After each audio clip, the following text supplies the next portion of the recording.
mi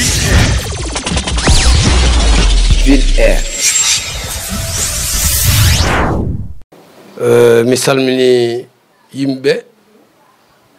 mi salmini julɗo e ko wona julɗo fof tawde koye politique paaɗen caggal yettude Allah e juurade Mouhamadou Rasoul sallallahu alaihi wasallam e julde muɗum e yettude ceernam ceerno Saydou Nour Tall radiallahu taala anhu e wasiyulam Alaji Mouhamadou Saydou radiallahu taala anhu e yetti nene kane baba mi yetti dental ngal ganduɗa ɓe jontidami idiɓe ɓe ponmi e sakkitiɓe kam foof mi yetti ɗumen mi yetta kala keɗotoɗo walla kala darowo ko weltare mawde ngal saabu ɗum ko hunde ko soynteno so tawi saami heewi ko hoccede ɗum ɗo ko hunde nde jinnomi waɗa ari ha ɗo e galle he a namdi mami aɗa yiiɗi waddude am ɗum ɗon minne ko weltare mawde bisimilla ma eno jiɗirɗa foof tawi koko rewi lawol en mbaɗat kala namdal namdiɗami so mbiɗa jogani ɗum gandal so Allah haaji mi jaabete eyyi ɗum noon mi salmini mi yetti Allah kadi mi yetti rewɓe galle ɓe e sukaɓe galle ɓe jaɓɓe deƴƴude keeɗi goɗɗiti en eɗen mbaɗa ko mbaɗanɗen ligguey men ha fewa mbiɗa yettaɓe mi salminima juurimama bisimilla ma e namdal ma ko namdami ɗo koko hunde jarde namlade gati saabu ɗum ko hunde nde ganduɗa ɓooyi ko yimɓe namdomi ɗum mi hollani mbaadi yidde haalandeɓe ko woni hen gati saabu ɗum politique ko damule waɗi politique ko secret ji goni nder heewi koɓe namdi kam kamɓe Amadou Hunare naɓe kaw mbondi ba mbondi dede mbondi est ce que aɗa waɗa candidat maire commune Mouhamadou Hunare walla a watta an hoorema wonde meeɗa namdade mi ɗum mbimami mi suwa taw yontu mbimɓe kamɓe koye mabɓe kadi ko suwa taw yontu so tawi yonti tan so Allah jaaɓi mi waɗat candidat walla mi wasa wadde candidat so yonti tan weeɓat joni noon yonti ko mbiɗa ko gonga pourquoi mi waɗi a nani wiyama mi waɗi déclaration am pour candidature am commune Mouhamadou Hunare ko gonga bien vrai mi waɗi déclaration am par réseaux sociaux par les médias et par kadi ardiɓe wonɓe dow ɓe kadi tini ko mbatmi candidature am ko par ce que joni yonti gar saabu ɗum heewi ko yimɓe namdo a alana ɗum dammal sa wi aɗa haala ene wayno aɗa majjina heddiɓe ɗum waɗi ko joni yonti mbimi waɗa déclaration candidature am mairie commune Mouhamadou Hunare so Allah yanti en mbiɗa yiiɗi ardade mairie o mi liggoto e banda men ɗon ɗo Hamadou Hunare ɗo heewi ko wiya pourtant noon kaari waɗi candidat mbimɓe eyyi ɗum ɗon politique way kono jamani bawɗo noddinde fof yo noddin so yimɓe fof gari mbi ko candidat ji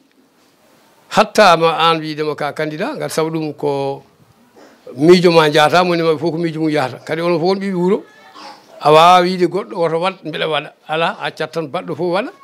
mo Allah hokki fo nawa ko ɗum woni déclaration addimi wadde déclaration oɗo saaha yonti par ce que heddi ko période o natti woɗɗude heddi ko 3 ou 4 mois parce que le 23 janvier 2022 ɗum noon yonti mbeɗa wadde déclaration aduna o tina bandamen tina gouvernement o tina leader uji politique ɗi gondumi ɗi kadi tina ko ɗum addimi wadde déclaration gati saabu ɗum so tawi mi waɗani so tawi won goɗɗo joofaɗo wiya kaari mi suusa haalde par ce que mbeɗa andi mbeɗa handi hen goɗɗo ne handi hen joni noon hol batteɗo jeyɗo parti o laamiɗo leydi ndi o caggal Allah ko Macky Sall président de la république Macky Sall kanko woni président de la république leydi ndi o wi ko kanko waɗata choix neɗɗo makko mo yiiɗi o waɗa joni noon min ganda holmo waɗata choix kono so tawi a haalani so waɗi choix makko goɗɗo aɗa susi wiide min Macky ko min wonno APR dès le premier tour dès le premier tour et de dernier tour fof ko hankadi ko APR so tawi waɗi neɗɗo goɗɗo choisir a susa haalde il faut noon kaala o anda kam nde kaɗa yiɗi par ce que so tawi a haalani so rokki goɗɗo sa haali o wiyatma ko min mi nanani déclaration a haalani ɗum noon mi haala o anda kam ala baɗɗo mérité mairie Hamadou Hounare ha ɓuurimi kono mbimami ni jama bawɗo noddinde fof so ari yo noddin surtout enen Sénégal naaɓe so neɗɗo darima damal jama tan heewi ko lugde belɗo dande o heeɗe bawɗo ardade almamagal ngal ardo yimɓe ndewa mum julna yimɓe mo wawa o jaɓa hedde caggal eyyi candidat ji mi nani ɗi goni jeeɗiɗi wonen ko nanmi ɗum ko kolmi Fouta ko jaami Fouta waɗo déclaration am noddumi réunion mango alhamdulillah rabbil alamin Allah ɓe notimami e keewal mi haalaniɓe koyngal am e ɗemgal am eno jiɗirmi kamɓe fof ɓe mbi kam enen gondi kadi hanino de kalɗa par ce que min coynotono min donkiya ar kala joni tawda haali minen kay ko ɗum min panno ko wonini min weltare mawde yadde ma won goɗɗo keɓitiɗo wi kam an noon joni noon kaari ko candidat kaari ko candidat kaari ko candidat kaari ko candidat ha woni nayo o haalni ko jeeɗiɗo mbimomi eyi parti candidat jeeɗiɗi hen tati hen ɗiɗi kam mbeɗa andi ɓe jaadi hen goto noon mi nani ko candidat kono mi anda mo yaadi oye parti ko Sonko oye parti ko Ablaye Wade parti ji nayyi keddiɗi ɗi gandumi ɗi ɗin ko Benno Bokk Yakar c'est à dire ko APR minen fof noon so tawi woni amen toɗɗalo tawi wona le maire sortant emin jaɓa rewde caggal mum kono noon so tawi tan ko maire gonɗo ɗon joni o makki suuɓi wi ko oɗo woni candidat muɗum min komi mbaɗo candidature am banggue mi sornaki Makki mi sornaki Demba mi sornaki goɗɗo komi mbaɗo candidature am banggue te min yimɓe wuuro ngo jadata goɗɗo noon mi anda so tawi ma waɗ candidature walla soma heddoye ɗum kono ɗon kam min kam komi mbaɗo candidature am banggue so waɗi candidat am so tawi ko min Makki toɗɗi kamɓe fof ɓe jadatam so tawi ko goto e mabɓe kadi ko wona maire sortant Makki toɗɗi mbiɗa jaɓa yaadude muɗum minen kay ko changement min larti ngal saabu no wuuro ngo ne namdi changement wuuro ngo ne namdi ɓiɗɗo goɗɗo jeeyaɗo wuuro he mo ganduɗa bawɗo dirisde wuuro ngo addana yimɓe wuuro ngo ko coyntono ne cikka ma keeɓe gonɗo ɗon joni keɓani o hawnaki o so ari ma wuuro ngo ɓerɗe mumen ɓuuɓ ma mbawa yaadude garɗo joni o minen ɓeɗo nayo kala hen mo parti o toɗɗi wi ko kaari goɗɗo o hayti wadde candidat indépendant yaadane muɗum so tawi noon e sikkuɗen min kam ko ɗum jinmi min so goto amen toɗɗama wiyama ko kaari minen nayoɓe min kam ko am ko mi joƴƴinat mi rewa e toɗɗaɗo so tawi noon ko maire sortant waɗa candidat min komi mbaɗo candidature am indépendant ko namdeteno ko ɗum pannomi namteno ko caution namteno ko yiɗede taw yimɓe wuuro ne jinmi en cohluma mi tawi yimɓe wuuro ne cohlimi mbeɗa jogui moyen no mbaɗirmi caution am mbeɗa jogui yowmande kadi yowmande no kaldirmi e yimɓeɓe mbeɗa waɗi ɗum mérité mi waɗat candidat so tawi noon ɓe jaaɓi yaadude am ɗum min jiiɗi so tawi wonno wayi min kam komi jaahowo te mbeɗa andini tawde changement ƴeewa jiɗɗo changement fof yaade tam no wona yidde wonde maire tan ngal saabu ɗum 2009 wuuro ngo fof soynino ko gonɗo ɗon hannde o omo jogui capacité wadde géré wuuro ngo omo jogui capacité so ari eɓe ɗamini mo gollu wuuro ngo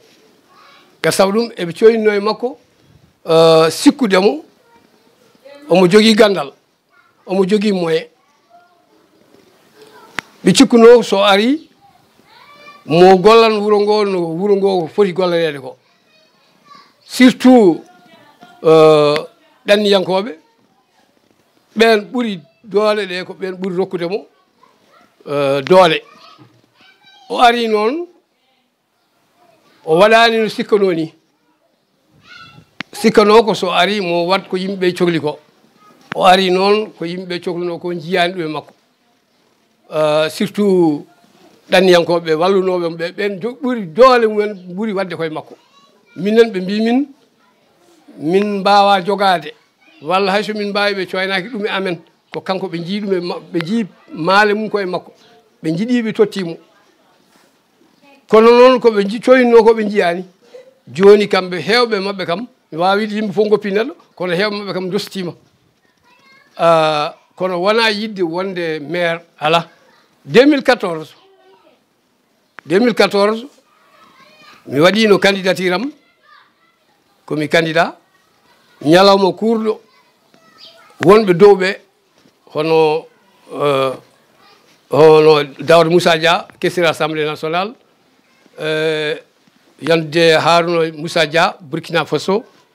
laabi sappo eɗen noddami téléphone mbiɗa kuppa mo wonde yenno woto mi wat candidat yomi yaade Amadou